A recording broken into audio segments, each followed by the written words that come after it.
Good evening, friends, and thank you very much for being here this afternoon. I have here with me my colleague, Mr. Abhay Thakur, who is Joint Secretary North. And I'm certain you would have realized why he is here, as we will be focusing our attention today on areas relating to his scope of work. I have one announcement to make. I will focus on that. Any of you would want to ask questions on that, we'd be willing to answer. Subsequent to that, in case any of you would like to have questions on anything else, please feel free to ask and we will try and answer those too. So those are the normal ground rules. Those are the normal ground rules and we'll abide by them. The announcement that I have to make relates to, a forthcoming visit, signaling the resolve of the new government of India to engage with Nepal at the highest possible level. Prime Minister Shri Narendra Modi will be traveling to Kathmandu on the 3rd and 4th of August. This is the first prime ministerial visit from India to Nepal in 17 years. The last such visit for a bilateral bilateral occasion was in 1997, when the then Prime Minister, Mr. I.K. Gujral, visited Kathmandu in June 1997. Of course, since then, there have been several other visits in a multilateral context by our Prime Ministers. There have also been 6 head of state and 9 prime ministerial level visits from Nepal to India since the visit of the last Prime Minister of India on a bilateral occasion to Nepal. The last such visit, as you are all aware, was when Prime Minister Sushil Koirala visited India at the invitation of Prime Minister Narendra Modi for his swearing-in ceremony. You are aware that the visit comes a week after the External Affairs Minister visited Kathmandu to revive the joint commission between India and Nepal after a lapse of 23 years. This visit, therefore, underscores once again the intention and the priority that the Government of India places on our relationship with the neighborhood. You are aware that following the meeting of SAARC leaders here at the, following the meeting of SAARC, meetings with South Asian leaders in Delhi at the swearing-in ceremony of Prime Minister Narendra Modi, the Prime Minister himself visited Bhutan on his first visit outside India. And this visit again to a South Asian neighbor indicates the high priority that India places on our relations with the neighborhood. I will try and give you a brief glimpse of the program so that you understand what are the dimensions of it. On 3rd August, Prime Minister will have meetings both in a restricted format as well as delegation level talks with Prime Minister Sushil Koirala. Prime Minister Sushil Koirala is also hosting a banquet in Prime Minister's honor. On the same day, Prime Minister has been invited to be the first foreign leader to address the Constituent Assembly cum Parliament of Nepal. On this occasion, he will meet the Chairman of the Constituent Assembly, Mr. Subhash Nebang. The next day, Prime Minister in the morning will begin by offering prayers at the Pashupatinath temple. That's on August 4th, Monday. He will meet President Ram Baran Yadav, who has also graciously invited Prime Minister to a lunch he is hosting in his honor. Apart from the Prime Minister's interactions with government level officials or political leaders from the government in Nepal, he also plans to meet a cross-section of political leaders across the political firmament in Nepal. and there is also a proposed interaction between leading businessmen from the apex chambers of commerce of Nepal with the Prime Minister. That's in a sum his broad program in Nepal. You are aware that India and Nepal have relations which are rooted in a shared history, geography, and culture. Our consistent effort has been to further strengthen these close relationships at all levels in the field of trade and commerce, investment, including hydropower cooperation, enhanced border connectivity, defense and security, including training and joint exercises, culture, tourism, and education. There is also considerable thinking underway to upscale our development assistance efforts during 2014 and beyond. During Prime Minister's visit to Nepal, it is normal that the entire gamut of our relations with Nepal would be discussed and reviewed. This signals India's intention at the highest level to extend its wholehearted support for a democratic, stable, peaceful, and prosperous Nepal. That's all that I have to offer in terms of opening remarks. If you would like to ask any questions on any aspect of the Prime Minister's visit, we'll be willing to answer that. Yes, Mr. Venkat Narayan? You know, when the External Affairs Minister went to Kathmandu, it was agreed that we will review the Indo-Nepal Friendship Treaty and we're going to set up an experts committee, and the final decision will be taken in 2 years or something. You were there too. What exactly is the scene on that, Akbar? I think you've got two separate issues confused. As regards the Indo-Nepal treaty, if you look at the press statement that we put out, it was said that both sides reiterated. So what we agreed to was something that has also been agreed to in the past. And the intention is that if there are some issues any of our sides would like to raise, they're welcome to raise at the Foreign Secretary's level, and these will be addressed. We now await any requests on this and any discussions on that.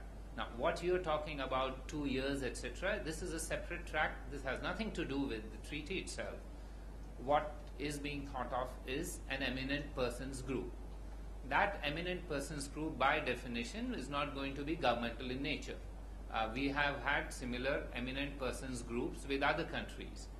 Those eminent persons will sit down, look at the history of Indo-Nepal relations and its future, and suggest various recommendations which the governments of the two countries will then consider. But we are some way for that, because what has now been agreed is only to set it up. However, we have to nominate members of this, and this is still a work in process. Yes, sir. Abhi, my class.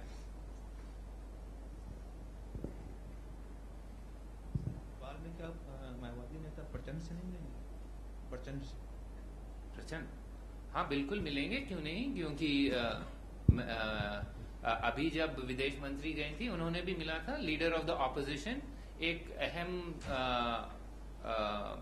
Rank होता है हर जगह, और यहाँ पर भी मिलेंगे, जहाँ जैसे विदेश मंत्री ने मिला था, लेकिन वो लीडर ऑफ द ऑपोजिशन नहीं, बट उनकी पार्टी के लोगों के साथ मिलेंगे. और मैं आपको बता देता हूँ कि कौन से पार्टी, मेरे मित्र मिस्टर अभय ठाकुर बताएंगे कौन से पार्टी से वो मिलने वाले हैं. जी, वहाँ 4 लीडिंग पॉलिटिकल फैक्शंस हैं. UCPNM, जिसके लीडर हैं प्रचंड, जो लीडर ऑफ द ऑपोजिशन भी हैं. UML के नेता हैं KP ओली, और मधेसी मोर्चा, उनके साथ एक ग्रुप में मुलाकात होगी. और साथ ही हम नेपाली कांग्रेस अगर अलग से मिलना चाहेगी तो उस पर भी हम जरूर ध्यान देंगे.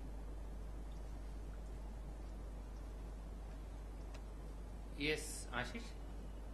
Sir, there are reports in Nepali media about 50 odd pujaris, those who would conduct the ritual, the offering of pears at the Pashupatinath temple. Can you please tell us what kind of this thing is going to be, and are you going to allow the visual media to cover it? We don't allow anybody. There is a Pashupatinath Development Authority that handles all activities related to that. As regards other reports, maybe I can ask my colleague to amplify if there are any that we know of. But allowing or disallowing is the prerogative of the host, not for any of us to take that decision, certainly.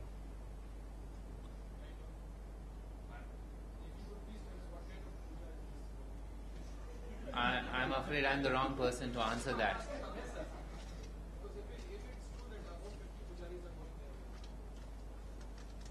All I can say now is ये तो श्रावण का सोमवार है, बहुत ही it is a very auspicious holy day और वो हिंदू पंचांग के हिसाब से सेलेक्ट किया गया है, तो जो भी उस पूजा और दर्शन में जरूरी होगा वो किया जाएगा. Look, the details are best known by those who are organizing it, and it's best left to them rather than we announce any of those elements. Yes, sir.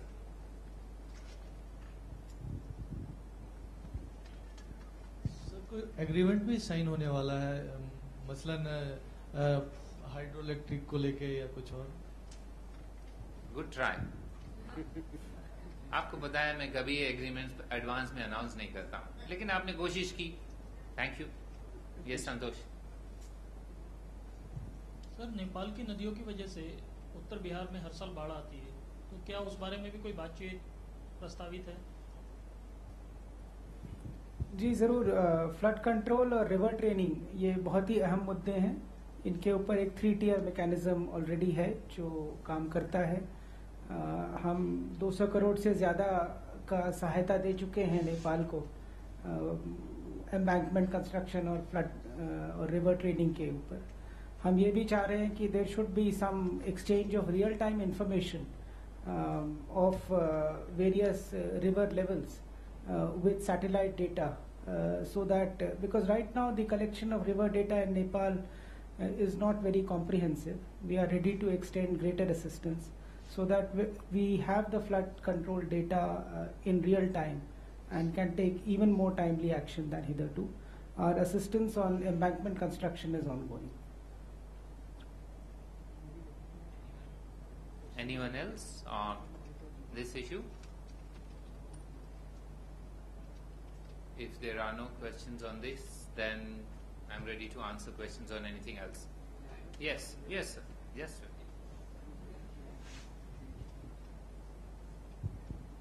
Sir, I want to draw your attention about the Sri Lankan government defense ministry as well as urban development website have published a derogatory photograph of the chief minister of Tamil Nadu as well as the prime minister of the country. Would you like to, how do you react to that? Before you drew my attention to it, we were already aware of it. So let me tell you, the moment we heard about this, the government of India has acted with alacrity.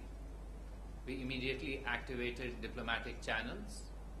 Our High Commission in Sri Lanka took this matter up immediately, and we were assured that action would be taken forthwith. Subsequently, I can now confirm to you that action has been taken, and that objectionable article that you are referring to is no longer on that website. Yes. Mr. Kerry made Prime Minister Narendra No, Modi. let's finish. Anybody else on this aspect? I will not come back to this aspect otherwise. Yes, Geeta?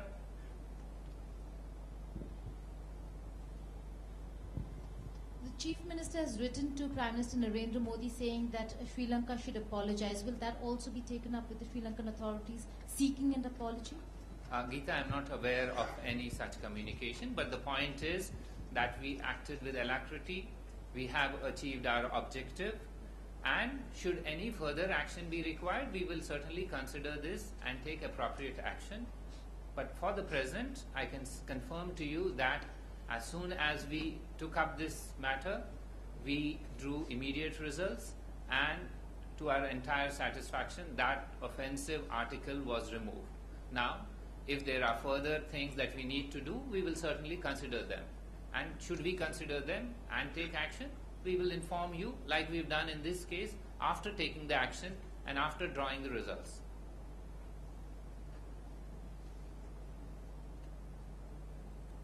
If not, yes. Secretary of State Kerry made Prime Minister Modi. Can you give us what transpired between the two, what Modi expected and what Kerry told? I think what transpired between Prime Minister and Secretary of State Kerry is available for the last 2.5 hours in the public domain. I would suggest that you have a look at the detailed press release provided on that. Anyone else on anything else? Yes, Ashok.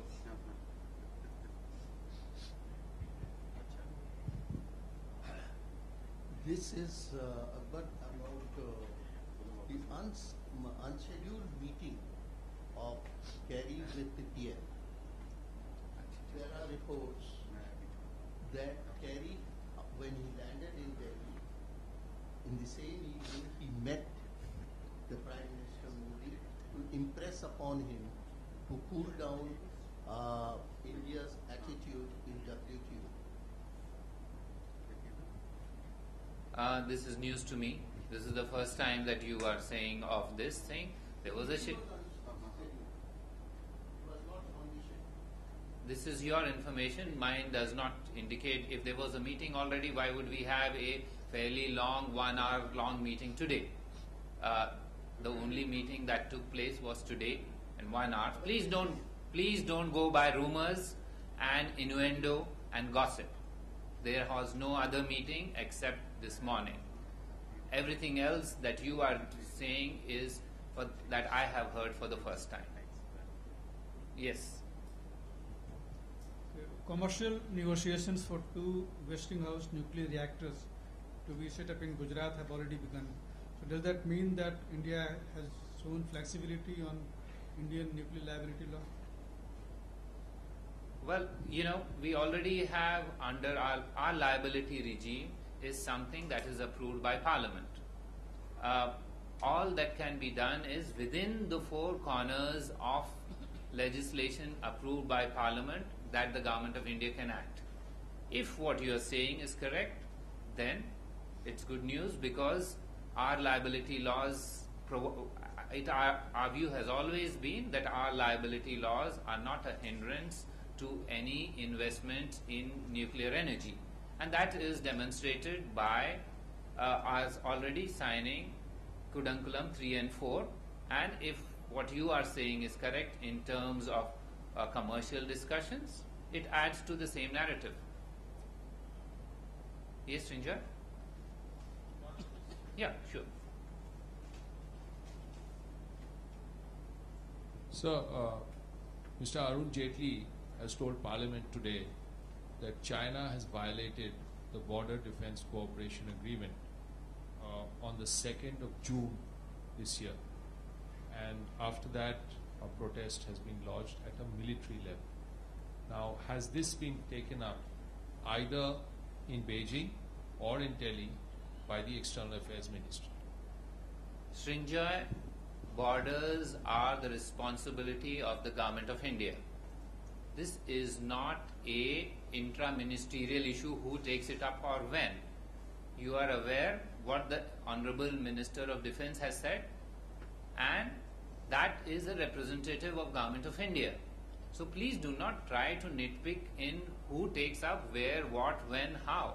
That's been provided for in the reply to Parliament. This within the Raisina Hill talk doesn't help anybody of which ministry takes up, where it is taken up. He's already said that it was taken up at the military level. And if that has produced results, that is it. After all, in Government of India, we adopt a one whole of government approach. Yes, sir. Sachin? just wanted to draw your attention to a report in the international media about Secretary of State doing some plain speaking apparently with the Prime Minister. He even told him that India's standard at WTO is sort of giving confusing signals to the international community. Would you react to that? I do not want to get into of who said what, but I think the Prime Minister is on record as having said that the developmental challenges that developing countries face are something that needs to be understood by all. India as a developing country has challenges and a responsibility to ensure food supplies to all its people, and that is evidence in that is reflected in our stance, and that stance takes into account our needs. If there are other countries who feel otherwise, we understand their perspective because they're coming from a different direction. Our direction is determined by our current circumstances, which require us to provide for food security for a significant number of people. And that is what Prime Minister is on record as having said. Yes, sir. The reports are continuously saying that India has refused to grant visa to the UNHRC investigating team, which is formed to investigate the war crimes happened in Sri Lanka. If it is true, what is the actions taken by India? The reports that you are referring to, I have responded to earlier. These are not reports from India. These are not reports from the UN. So I will not comment on reports which are neither from India, which is the host for any such request, or from the UN, which would ask for such a request. Number one.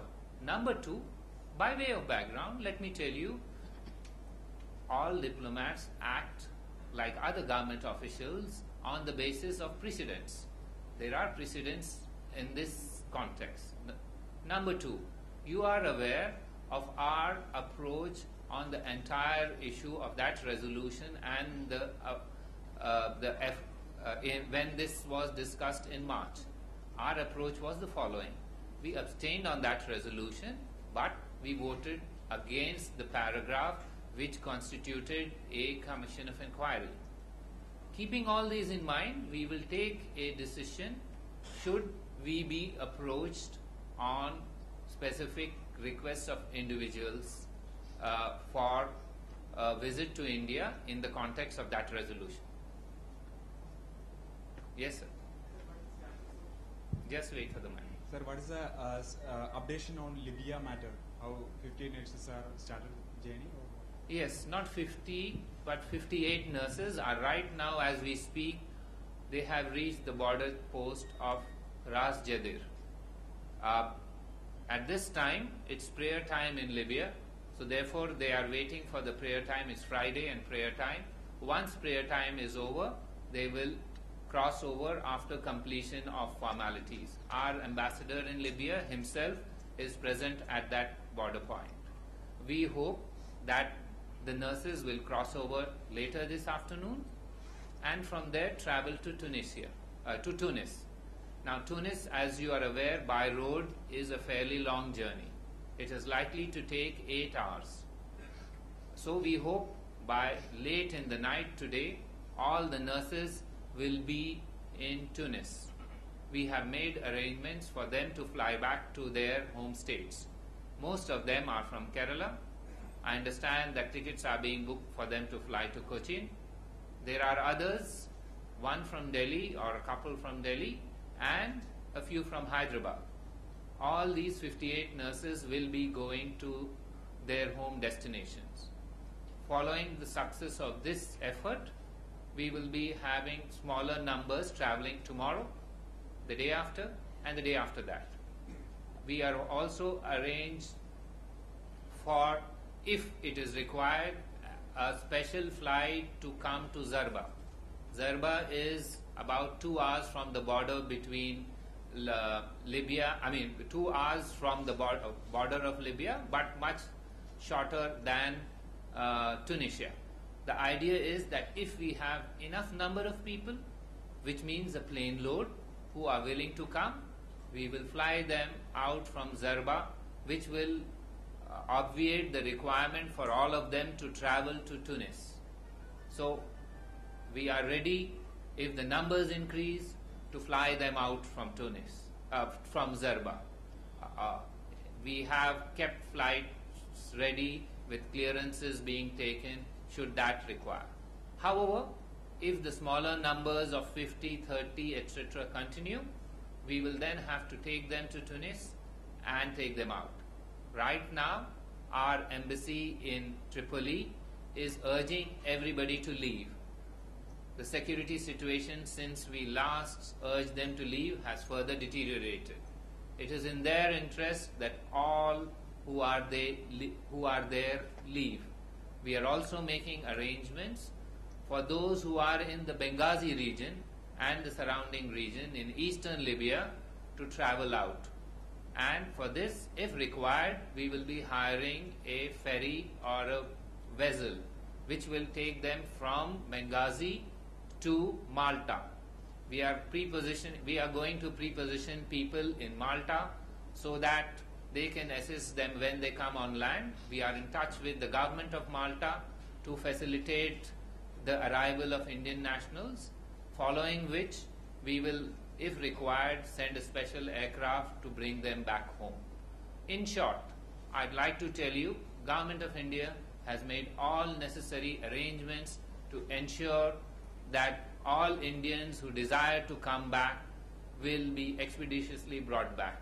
And we have reiterated our view today that all those who are in Libya should return home because the circumstances there have deteriorated even since we last sent out an advisory. Yes, sir.